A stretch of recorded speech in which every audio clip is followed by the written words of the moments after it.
सक्तुमिवतित उना पुनन्तो यत्र धीरा मनसा वाचमक्रत। ఓం నమో గణపతయే. మొన్ననే మనం వినాయక చవితిలో వికృత చేష్టలు అనే పేరుతో, నిజానికి మనం వినాయకుడి యొక్క రూపాలు కావవి వినాయకుడి విగ్రహాలను వికృత విగ్రహాలుగా వీళ్ళు తయారు చేస్తే కొనుక్కుని కొంతమంది మంటపాల్లో ప్రతిష్ఠించి పూజలు చేస్తూ ఉన్నారు. విశాఖపట్టణంలో అనుకుంటాను పుష్ప గణపతి అని పెట్టి చాలా అసభ్యకరమైనటువంటి భంగిమలో ఉన్నటువంటి వినాయకుడి విగ్రహము, పక్కనే ఒక స్త్రీ విగ్రహం కూడా ఉన్నటువంటిది మంటపాన్ని ఏర్పాటు చేశారు. లోపల కూడా చూస్తే చుట్టూ కథానాయకుడి బొమ్మలు. నిజానికి అది భక్తి మంటపంలాగా లేదు, ఏదో ఒక సినిమాకి సంబంధించిన దానిలాగానే ఉంది. ఒక ఛానల్ వాళ్ళెవరో వెళ్ళి ఆ మండపం నిర్వహిస్తూ ఉన్నటువంటి పిల్లలను సంప్రదించారు. పిల్లలే పెట్టారు అని చెబుతూ ఉన్నారు. నమ్మశక్యంగా లేదు. ఎందుకు అనంటే పెద్దవాళ్లే ఎవరో పెట్టి ఉండవచ్చు. గొడవ ఎక్కువ అవడంతో, అందరూ కూడా తిడుతూ ఉండడంతో పిల్లల్ని ముందు పెట్టారేమో అని కూడా నాకు సందేహంగా ఉంది. మేము 9 రోజులు ఉంచుదామనుకున్నాము, కానీ ట్రోలింగ్ ఎక్కువైపోయింది, అందుకని మేము 3వ రోజే తీసేస్తూ ఉన్నాము అని ఆ పిల్లలు చెప్పుకున్నారు. మాకు తెలియదు అని, మాకెవరూ చెప్పలేదు అని కొంచెం రకరకాలుగా ఉన్నాయి ఈ మాటలు. నిజానికి దీనంతటికీ మూలం ఏమిటి అని ఆలోచిస్తే కనుక ఆ విధమైనటువంటి విగ్రహాలు తయారు చేసేవాళ్ళు ఉంటేనే కొనేవాళ్ళు ఉంటారు. ఈ సూక్ష్మాన్ని మనం ఎప్పుడూ కూడా గుర్తుంచుకోవాలి. నేను ఆలోచించినటువంటి మరొక విషయం ఏమిటి అనంటే కనుక కేవలం మనం మాట్లాడుకోవడమే కాదు, ప్రతి సమస్యకు కూడా పరిష్కారం కూడా మనమే వెతకాలి అనేది నా యొక్క అభిప్రాయం. ముఖ్యంగా ఈ సమస్యలకు పరిష్కారం ఏమిటి అని నా నుండే నేను ఆలోచించడం మొదలు పెడతాను.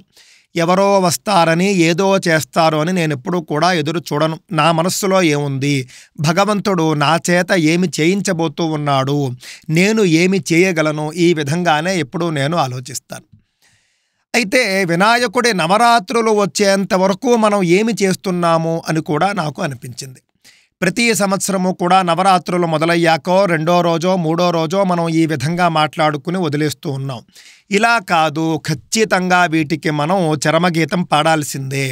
ఇలాంటి వికృత చేష్టలు మళ్ళీ మళ్ళీ జరగకూడదంటే ఏం చెయ్యాలి అనంటే కనుక వచ్చే నవరాత్రుల నుండి అందరూ కూడా చాలా ముందస్తుగానే చర్యలు తీసుకోవాలి.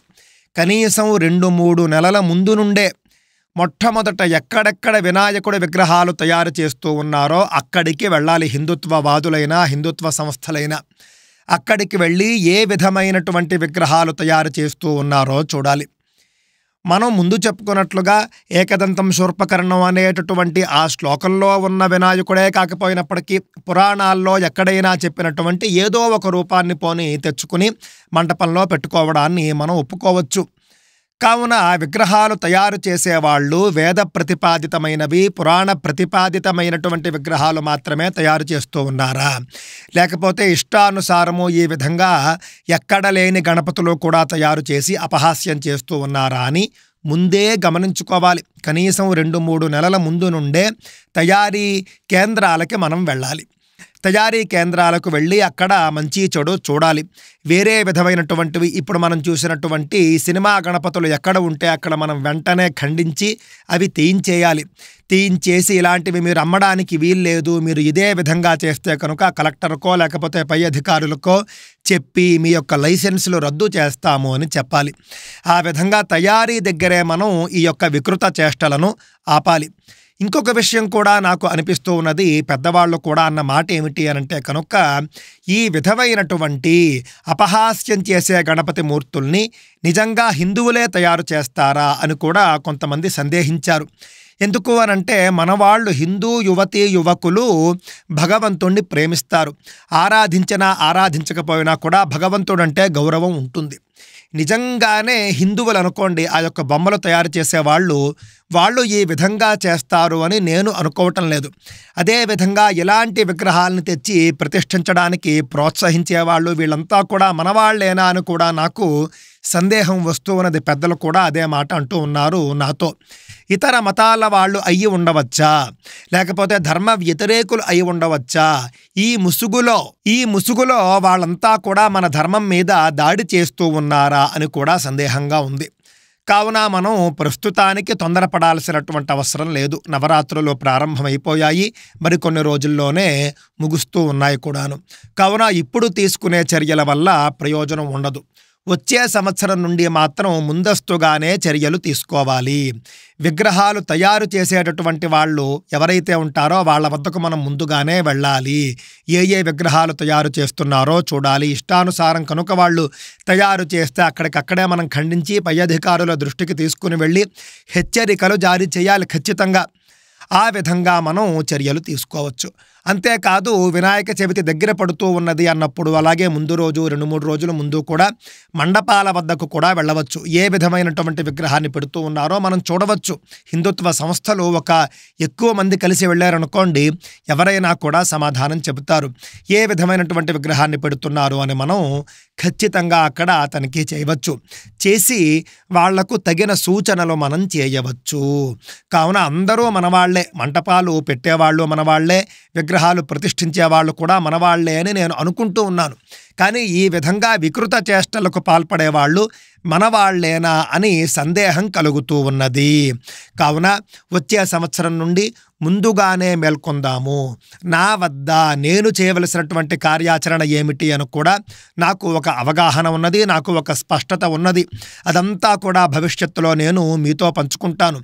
మీరు కూడా మీ తరపున వీటిని ఆపడానికి ఏమి చేయవచ్చు, ఏమి చేయగలము, ఎవరిని సంప్రదించవచ్చు, ఎక్కడ ఆపవచ్చు, ఏ విధంగా ఆపవచ్చు, మీడియాను కూడా మనం ఏ విధంగా ఉపయోగించుకోవచ్చు, అధికారుల్ని ఏ విధంగా మనం సంప్రదించవచ్చు, ఈ విధంగా అన్ని రకాలుగా కూడా మనం సమాలోచనలు జరిపి హిందూ ధర్మంలోకి చొరబడుతూ ఉన్నటువంటి ఈ విధమైనటువంటి వికృత పోకడలకు తప్పక మనం స్వస్తి పలకాలి. తద్వారా సరియైనటువంటి హిందూ ధర్మాన్ని తరువాతి తరాలకు అందించే ప్రయత్నం చేయాలి. అంతేకాదు, మీరు చందాలు ఇచ్చి ఉంటారు.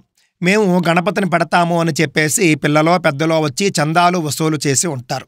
అప్పుడేం చేయాలి అనంటే కనుక, ఎక్కడ పెడుతున్నారు గణపతి విగ్రహం, మీ పేర్లేమిటి, అదేవిధంగా మీ వద్దకు చందాలు అడగడానికి వచ్చే వాళ్ళ ఫోటోలు కూడా మీరు తీసుకోవాలి, వాళ్ళ ఫోన్ నెంబర్లు తీసుకోవాలి. తీసుకుని మీరు చందా ఇవ్వవచ్చు. మేము వస్తాము, వచ్చి గణపతిని దర్శిస్తాము, అక్కడ మీరు ఇష్టానుసారంగా వ్యవహరించేట్టుగా ఉంటే ఒప్పుకోము, మళ్ళీ మేమిచ్చినటువంటి చందా వెనక్కి ఇచ్చేయండి అని కూడా మనం అడిగి తీసేసుకోవచ్చు. అక్కడ సినిమా పాటలు పెట్టినా, అలాగే సినిమా గణపతుల్ని ప్రతిష్ఠించినా కూడా చందా ఇచ్చినటువంటి వాళ్ళు గట్టిగా ప్రశ్నించండి. మా చందా మళ్ళీ మాకు వెనక్కు తిరిగి ఇచ్చేయమని ఒత్తిడి చేయండి. అంతేకాదు, అలాంటి మంటపాలకు ఎవ్వరూ కూడా దర్శనాలకు వెళ్ళవద్దు. వెళితే కనుక తిట్టడానికే వెళ్ళాలి. ఆ యొక్క నిర్వాహకుల్ని ప్రశ్నించడానికి, తిట్టడానికే మనం వెళ్ళాలి. బుద్ధుందా అని ప్రశ్నించి వెనక్కు తిరిగి రావాలి. నిన్న వాళ్ళు చెబుతూ ఉన్నారు, వైజాగ్లో ఉన్నటువంటి ఆ పుష్ప గణపతికి సంబంధించి మేము ఇంకా నిమజ్జనం చేసేద్దామనుకుంటున్నాము అని కూడా అంటూ ఉన్నారు.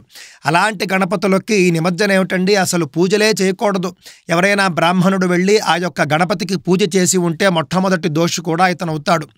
ఆ విధమైనటువంటి వికృత చేష్టలకు పాల్పడే వాళ్లకు పురోహితులు కూడా ఏమాత్రమూ మద్దతు ఇవ్వకూడదు. కావున అలాంటి గణపతి బొమ్మలకు నిమజ్జనము లేదు, ఊరేగింపు లేదు, ఏమీ లేదు. అలాంటి గణపతి విగ్రహాలు అసలు గణపతి విగ్రహాలే కాదు, ఏనుగు ముఖం ఉన్నంత మాత్రాన గణపతి విగ్రహం అయిపోదు.